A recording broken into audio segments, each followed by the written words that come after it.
தட்டு தடுமாறி சோர்ந்து விடும்போது பிடியாக வேண்டுமே.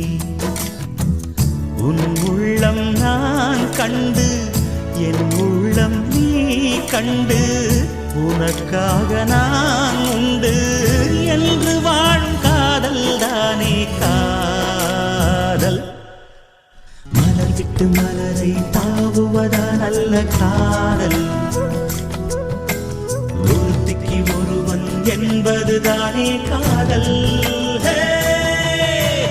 காதலை நான் பாடவா பூவிலே தேன்